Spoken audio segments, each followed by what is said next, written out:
Hello students, how are you? Okay, in the previous lecture we learned about the planning and conservation about the resources. Today we will learn about the soil formation and soil. So let's start. Okay, now soil formation. Generally the part of the surface of the earth wherein the vegetation grows is known as soil. Do the underline. This definition you learn in the 5th, 6th और 7th standard.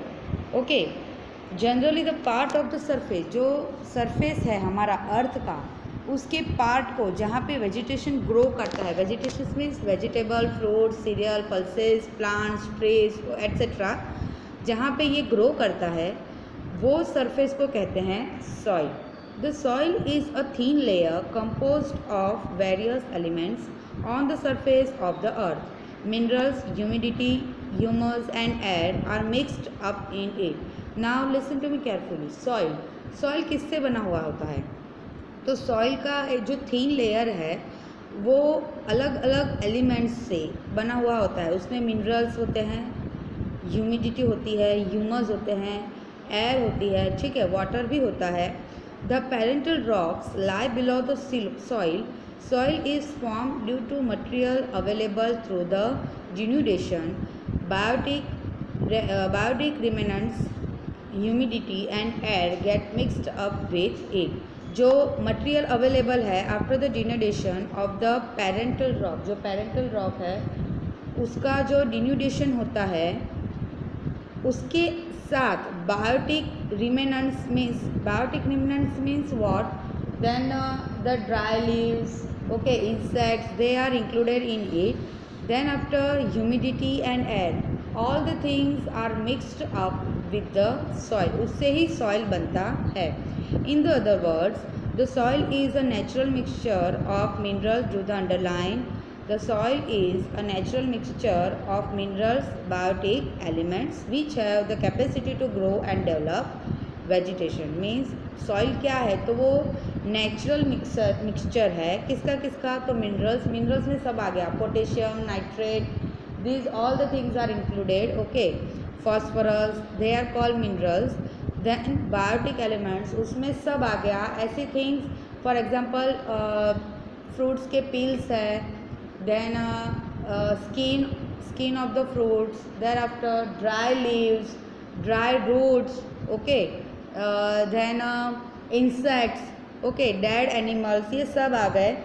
वो इसके अंदर ये सब का mixture है जिसकी capacity है जो ग्रो कर सकता है वेजिटेशन, और वेजिटेशन को ग्रो करने की, डेवलप करने की, प्रोड्यूस करने की कैपेसिटी उस सॉइल में होती है.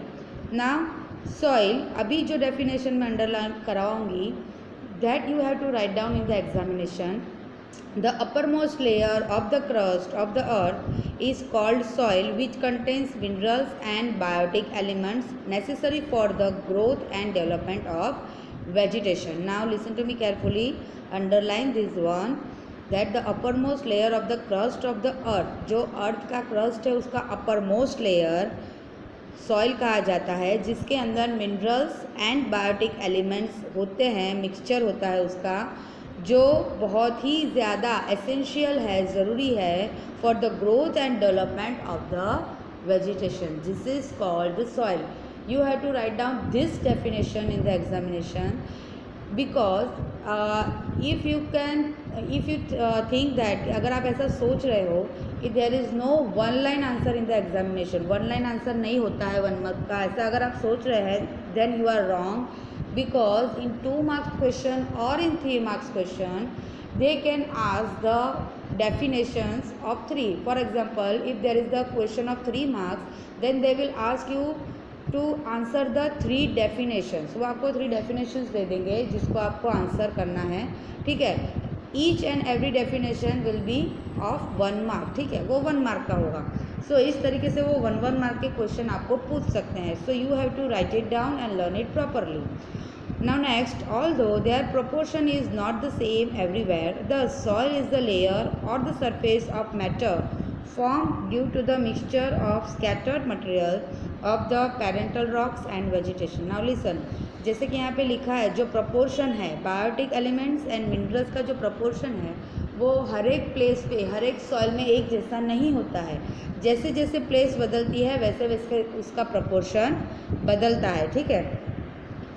Factors of denudation prepare very thin layer through the denudation of rocks. जो रॉक्स है उसका डिन्यूडेशन होता है और उसकी वजह से एक थिन लेयर बनता है जिसके अंदर ह्यूमस दैन एयर वाटर इन सब का मिक्सचर आपको मिलेगा।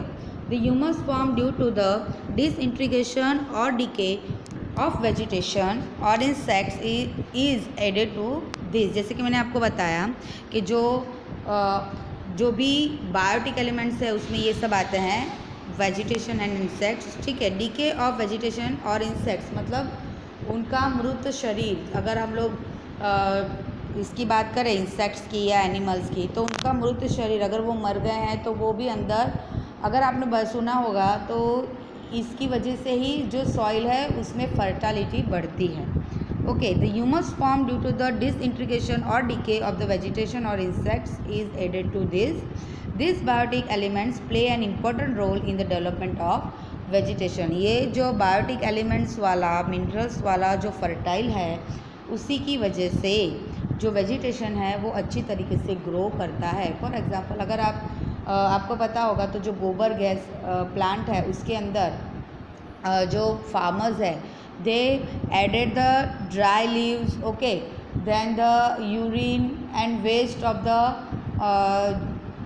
देयर डोमेस्टिकेटेड एनिमल्स जो है उनका वेस्ट होता है, मतलब फॉर एग्ज़ाम्पल उनका जो गोबर होता है, यूरिन होता है, वो सब इसके अंदर वो लोग डालते हैं। ड्राई लीव्स डालते हैं, ड्राई प्लांट्स डाल देते हैं, ठीक है।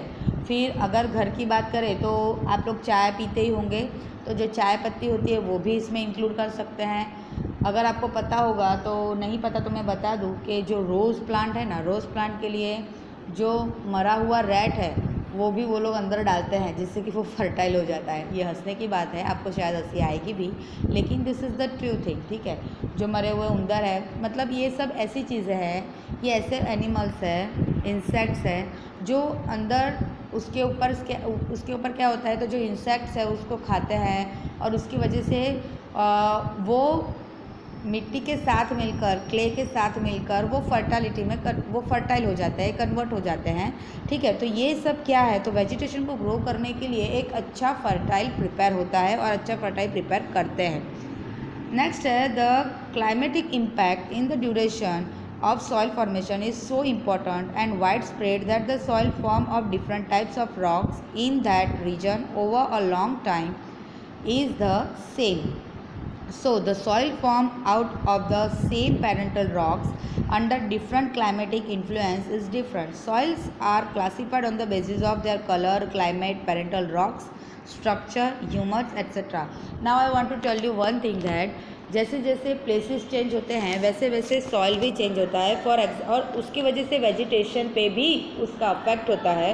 फॉर एग्ज़ाम्पल कि अगर हम लोग नॉर्थ साइड जाएंगे तो north side the weather is very cold, ठीक है। सो एप्पल्स ग्रोज, एप्पल का जो ग्रो है वहाँ पे वो बहुत अच्छी तरीके से होता है।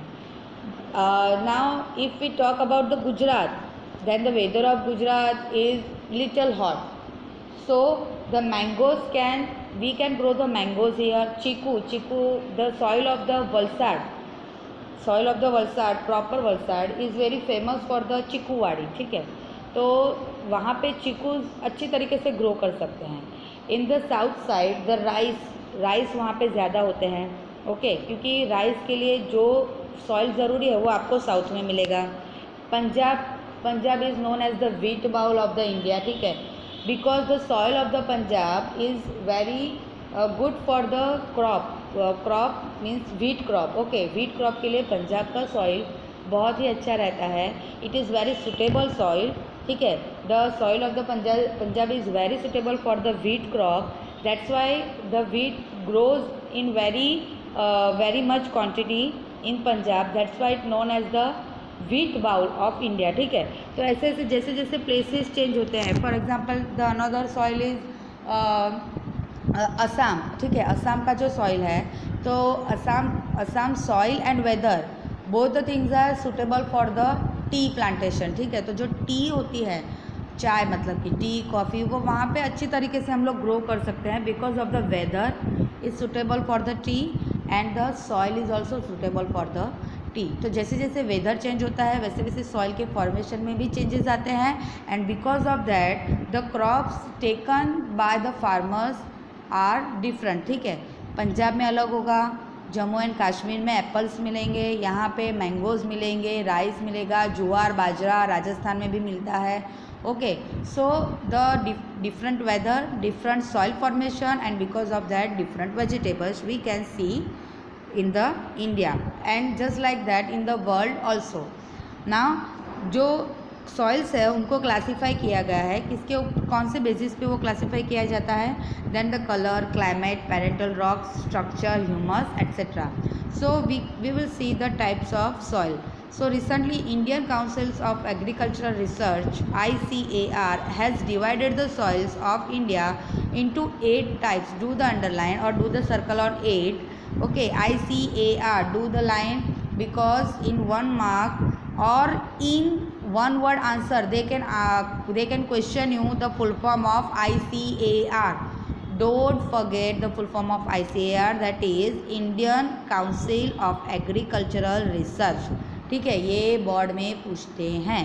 Okay, so Indian Council of Agricultural Research means ICAR has divided the soil of India into 8 types. ठीक है, ब्लैंक में भी पूछेंगे कि blank has divided the soil of India into 8 types. ठीक है, so you have to write down whole the word. ठीक है, means Indian Council of Agriculture Research and into bracket ICAR. आपको ये पूरा लिखना है.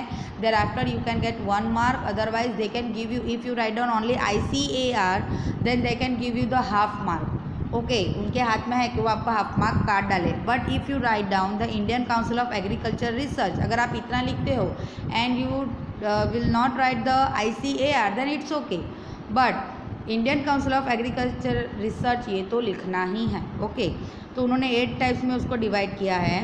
Mountain soil and forest soil are found at different altitude in the mountainous region. इसमें से mountain soil and forest soil है वो different altitude in the mountainous region में मिलते हैं.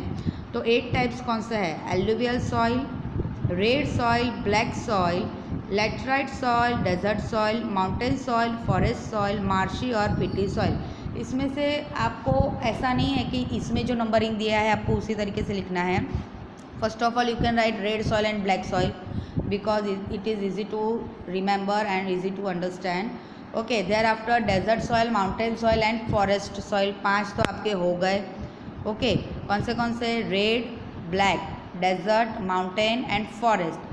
Now you have to learn only 3 soil: alluvial soil, laterite soil and marshy or peaty soil. आपको सिर्फ ये 3 ही याद रखना है. ठीक है, बाकी के 5 तो आपको याद रहे वैसे ही है. those are red soil, black soil, desert soil, mountain soil, forest soil, and thereafter you can write alluvial soil, marshy or peaty soil and laterite soil. Okay, now the alluvial soil, we will learn about alluvial soil in the next lecture. Okay, so bye everyone, keep reading and learn all the things which I tell you today. Bye.